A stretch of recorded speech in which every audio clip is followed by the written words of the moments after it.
I would put it on the bun. You could fit the pickles. You could fit pickles in the pickles.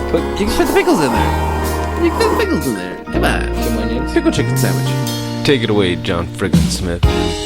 Welcome to the rabbit hole, How did we end up on that rabbit hole? where all you knew is wrong. And rules are just suggestions, I like the pipe. made up as we go along. Shut up, Corn. Fuck you. And who knows what you'll find here. Maybe heaven or your worst fears. Whatever it may be, it's yours to keep forever. Just in time. You've entered a rabbit hole. Please go down further. Where there's philosophy hidden within stupidity. My nipples are sweating. What are they doing to that chicken? They're punching holes in it. You know, Man, I want to fuck that. teabag Hank Azaria. He can make weird noises. You're fucking weird. You guys are horrible. Bunyan rings? Like, I wouldn't eat those. What the fuck? Hey, Even if it was Paul Bunyan themed, like, you know what I mean? Anyone- Like flannel onion rings or something like that. You're like, yeah, I had a heart attack. Fuck you. it's a sunshiny day. Yeah. Fat people need love, too. Hello and welcome to the rabbit hole. Or welcome back if it's your first time. You are just in time, and I am one of the J&T baggers. Known to some as Millie Van Nielsen, known to most as simply DJ. So, now I know what you might be thinking. Oh, fuck, he's alone. It's going to be another one of those. No, don't worry. It was just a scheduling conflict today with me and the guys, but they'll be back next week, I'm sure. But I honestly got sick of skipping episodes just because of a scheduling conflict. My schedule is wide open, so the other guys, it's fine. They'll be back next week. But yeah, I've got some shit to talk, usually by myself. It's weird because it's been like 2 years now since I was like going real heavy into doing solo episodes, and honestly, I don't think I ever actually let myself get used to doing solo episodes. I kind of always like I don't know. I kind of always kept myself like almost like there were just two blank spots next to me, just like I'm just bouncing ideas off of invisible people. And, that's just the way this show's always been formatted, if one could use that word. But yeah, this has always been a conversational thing, but, every now and then I feel like the equipment still works when they're not here, so I guess might as well put it to use. And besides, if you're here, that means, I got company, even if I can't see you. And maybe you're walking by yourself, you got your AirPods in or whatever. And maybe you're listening to this, and maybe we're connecting on some weird kind of creepy level. Doubtful.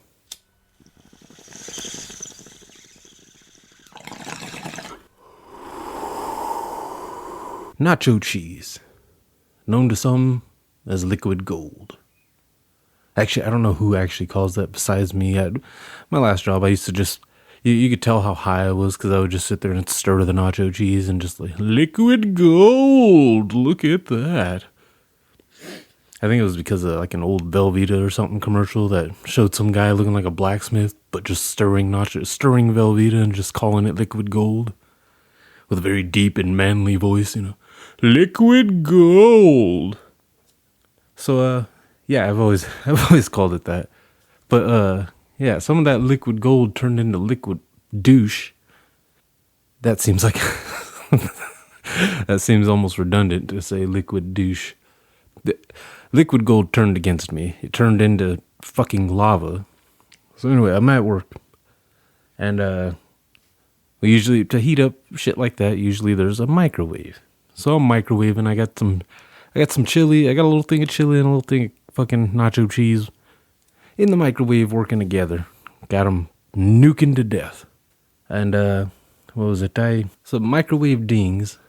And, first I pull out the chili. Give it a nice little, go to give it a nice little stir, just to make sure it's heating evenly. And as I'm turning around with the chili, I didn't realize that it was touching the container of nacho cheese that I had. And as I pulled it out, it slid the nacho cheese out. Now I'm trying to take a couple steps away, and this nacho cheese slides out of the microwave behind me. I barely even see it just in time. Get it? For it to splash off a fucking cutting board. I turned, luckily, and my pants and my shirt caught everything but my apron pretty much caught the cheese. A little piece of my arm caught it, just to remind me how hot fucking nuclear cheese can be. It's hot, by the way. It hurts.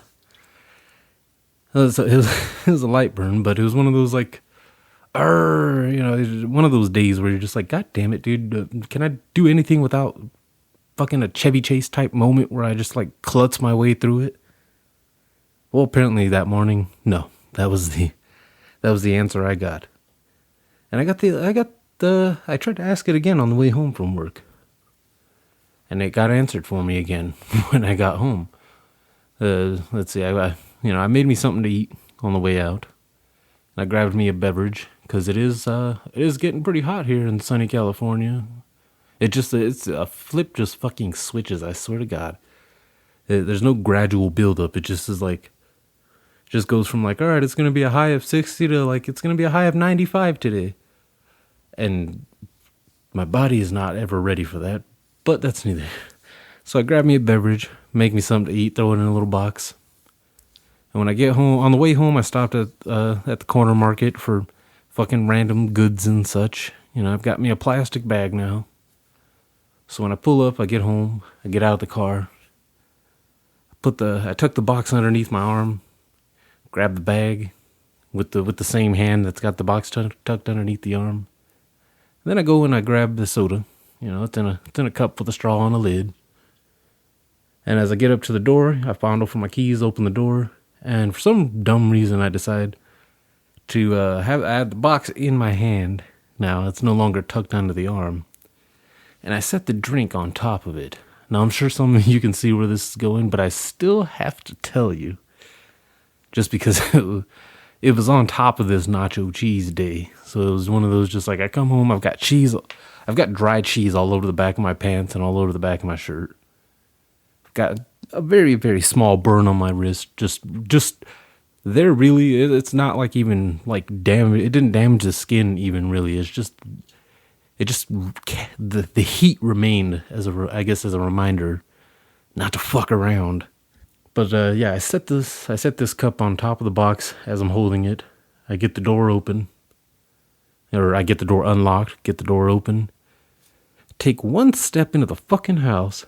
This was a 32-ounce drink, by the way. If I'm gonna steal from work, I'm gonna steal big. I'm not gonna steal a little fucking shot of soda. No. Got me a 32-ounce soda. This cup flops off of the fucking... it flops off of the box with me having zero time to react. And just splashes all over the fucking floor.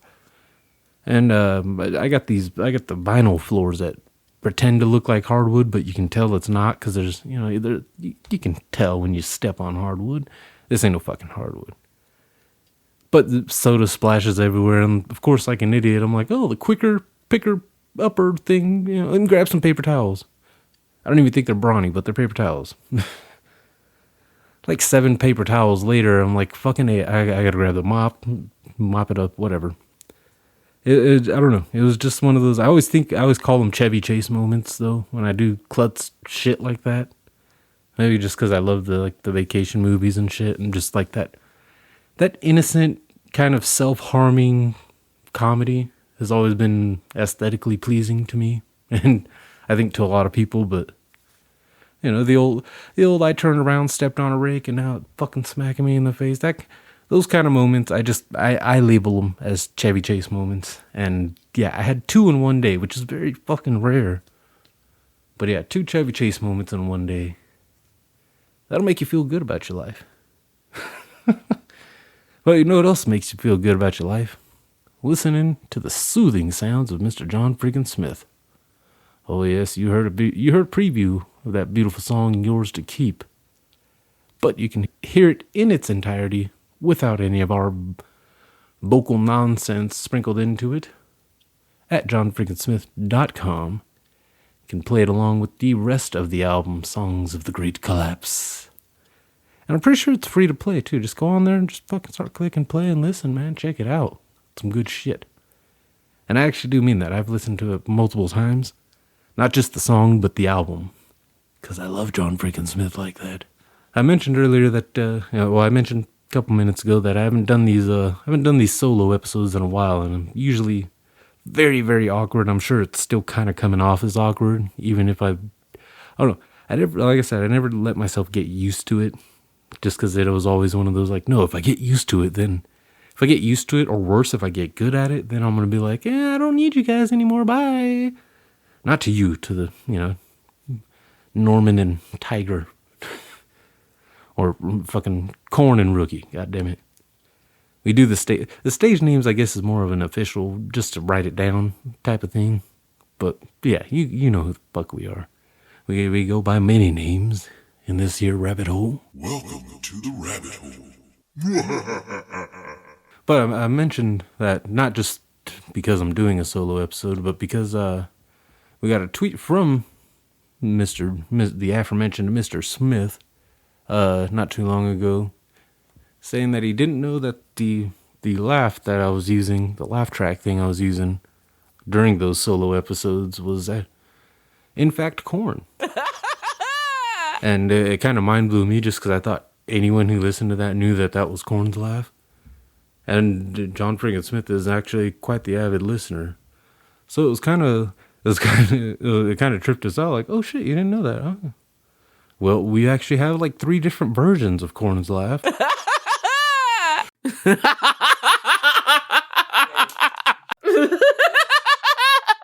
Yeah, we've got a few versions of Korn's laugh. His laugh it almost reminds us of a child. Like there's something innocent about Korn's laugh, especially when you get a real genuine one out of him. When you really surprise him with something and it cracks him up. It brings laughter to us just because it sounds so. It's like a mixture between. It's like a mariachi Joker. Is the best way I could. But like with Joker stuff planted into it. It's kind of weird. Yeah, to Mr. Smith. Yes, that is in fact Red Corn's laugh, and that it. When I kind of decided a long time ago, I wanted to get like that perfect clip of Korn's laugh. I found out it was really tough because, well, with our old mixer, we were all on the same track, and usually we're talking while he's laughing. So it was actually kind of tough to get a good, clean Korn laugh. But I was able to get it multiple times, especially once we got this new thing and we were able to record on separate tracks. It became a little bit easier to pick out Korn's track and just like, oh, that's a good laugh right there. Yes, it is. And it usually is. So as you can hear, I am smoking. I am smoking. One of those, this is the equivalent of me getting off work, of other people getting off work and having a beer. I'm having a doobie. What's inside of it is, fucking sweet tooth shake, as it's called. Tastes pretty good. Joints burning smoothly. It's hot outside, but it feels okay in here. I blushed at the AC for like 5-10 minutes before I started recording just because it usually gets cut all the way off. Out of love for your ears, you don't really want to hear my AC turning on and off, do you? I don't think you do. But anyway, what was it? Not too long ago, actually, I went to light up one of these joints. I swear to God, after watching Narcos, I'm just like, I smoked more joints, I think, than fucking Pablo Escobar on that show. And almost every scene he was in, he was puffing a doobie.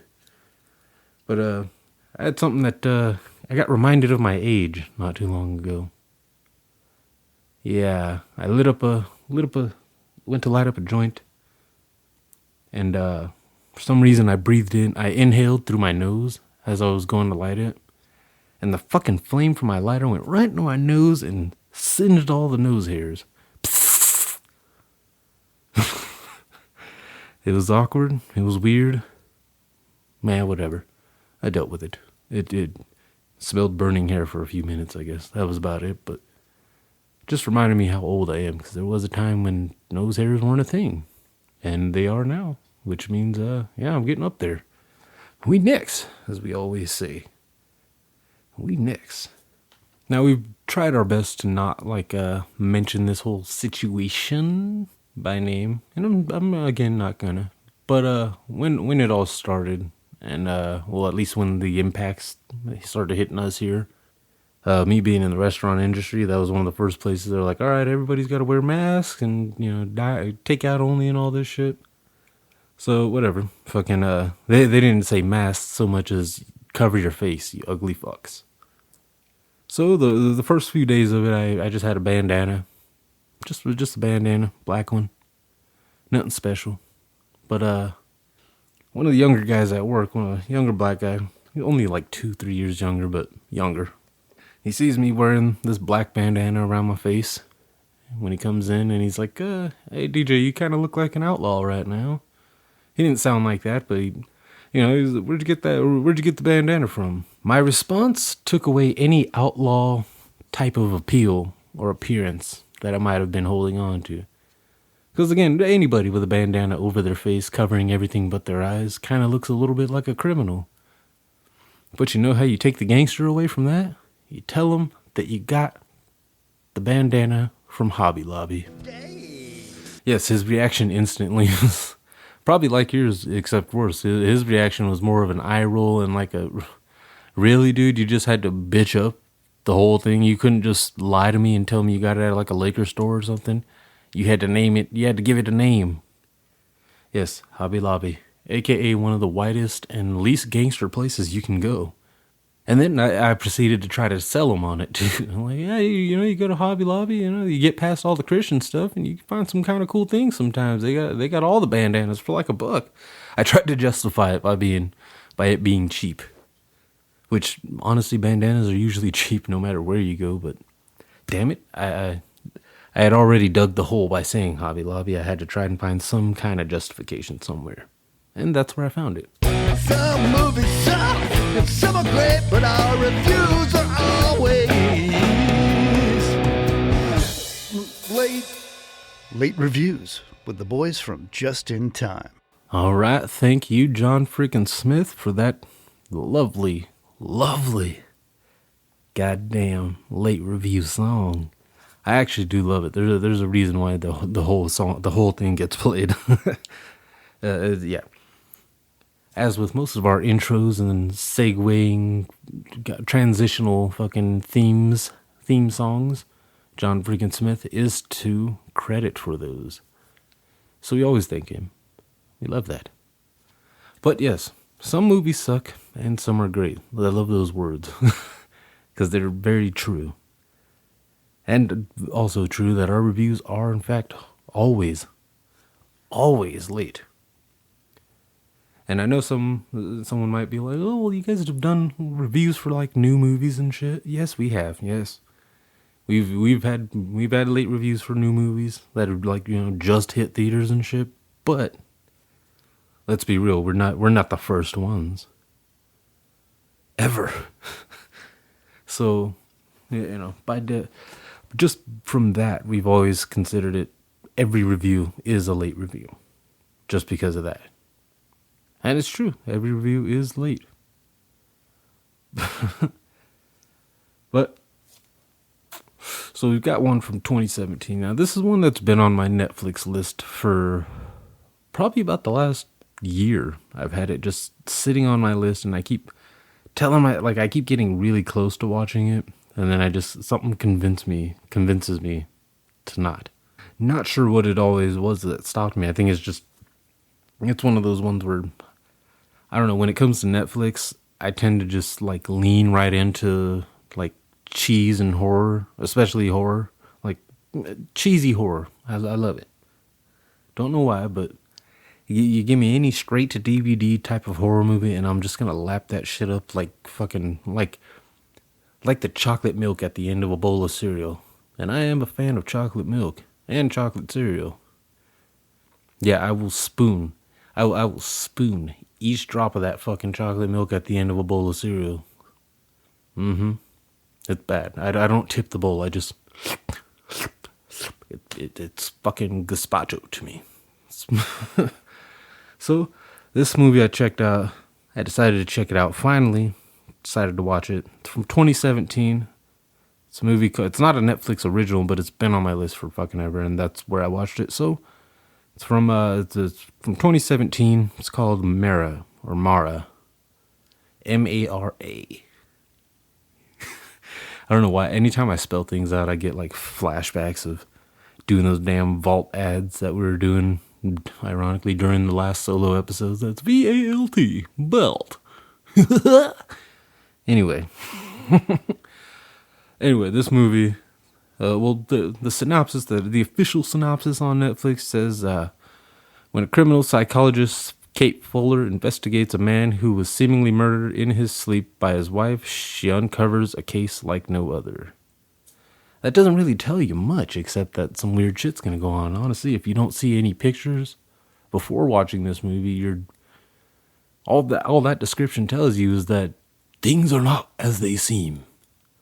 Which is how it usually is in movies, isn't it? Like, things aren't always going to be as they seem in a movie, because that's the whole point, is to... Anyway. So yeah, she goes to she goes to investigate this murder, or the psychologist. She goes to be part of the investigation, I guess. And yeah, it's discovered there's like some evil spirit entity that first like marks your eye somehow, like with some... You get some weird little blood square in your eyeball, and then every time it deals with sleep paralysis too. That's one. I think that's what kept me into it too. Was anything like that where it fucks with your sleep or your senses or anything, like, that's good old fashioned stuff, I guess. So this one, the spirit wakes you up. Well, you wake up paralyzed, and then it just shows herself to you, or like creeps around your house first few times, and then she marks you. And when she marks you, that means you're getting closer to death, because then all of a sudden she starts putting her hands around your neck and shit. And of course, with sleep paralysis, you can't do anything about it. And I've read enough creepypastas to know that sleep paralysis can be really fucked up. There's a lot of spiritual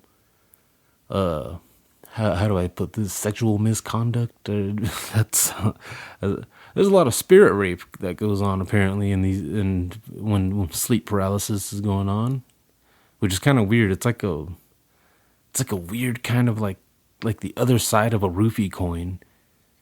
It's like, oh no, you're awake and you can see everything that's going on, but you can't move. Horrible, horrible, horrible.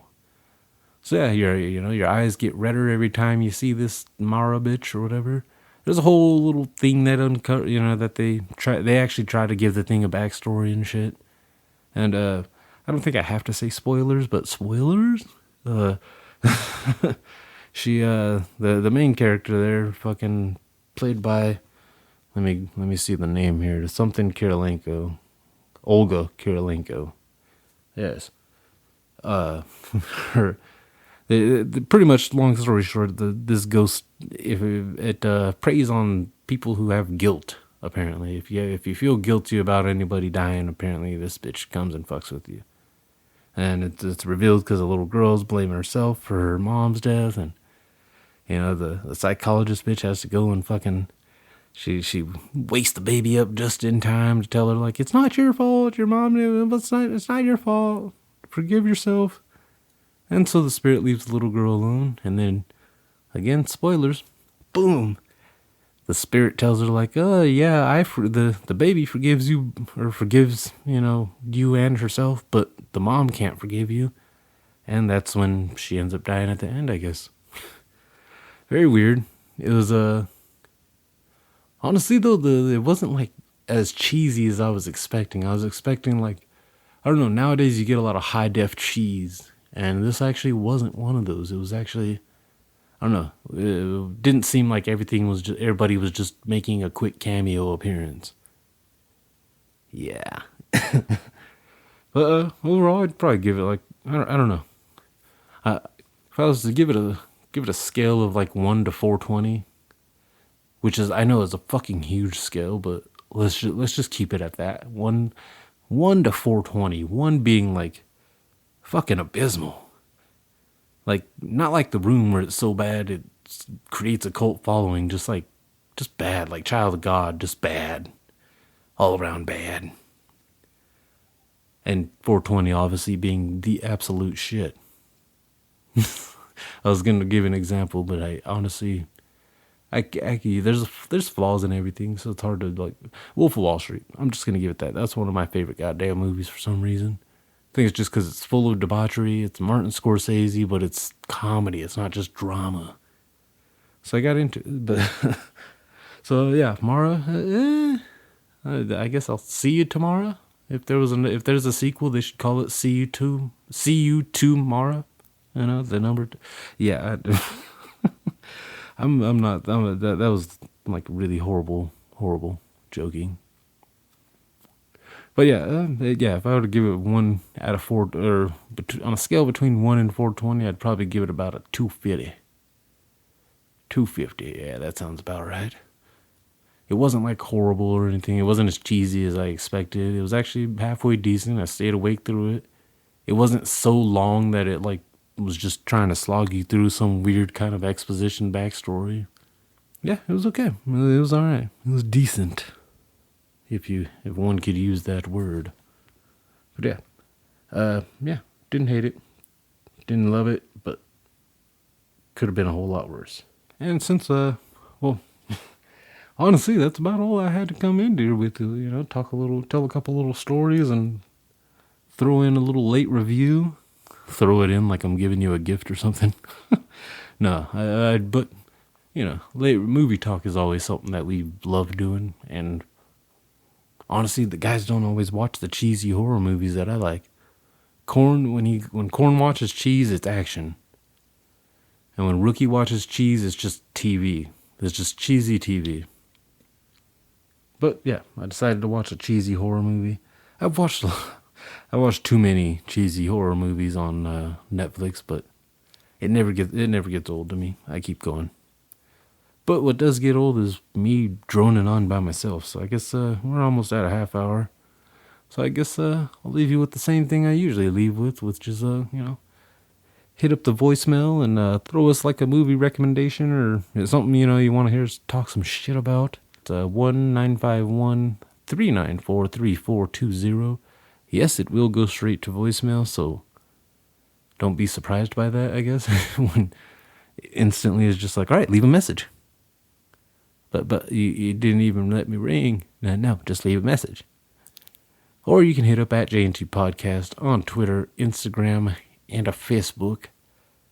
And we will gladly reply. There's also still that rabbit hole group on Facebook, too. It's a very small group still, but it exists. And it's actually somewhat active. It's kind of surprising. Yeah. Shout out to everybody in there that keeps it going. B-Rob. All y'all. But yeah, we'll see you next week. I'm pretty sure we're going to have some shit to talk. And I'm pretty sure, I don't know, there are changes coming to this show. Not huge ones, but yeah, there's one. There's one huge one that'll be coming later, but it's not yet. So we'll cross that bridge when we get to, or we'll smoke that joint when it's rolled. Yes. Yep, I'm replacing that whole crossing the bridge thing. We'll smoke that joint when it's rolled. Can you tell I've been smoking for like the last couple minutes? I pretty much lit up I haven't smoked since this morning. I just realized that. I lit this joint up right before recording. So I'm like, actually, I'm not coming into it already baked like usual. I'm like gradually happening. That's why I'm just kind of going on. But yeah, hit us up. Hell, Instagram, we even have an email button. So you could just, if you want to go old school, because email almost does feel old school. It's weird. You need it, you use it, but still it feels kind of old school at times. It's weird. But anyway, yeah, the guys will be back next week.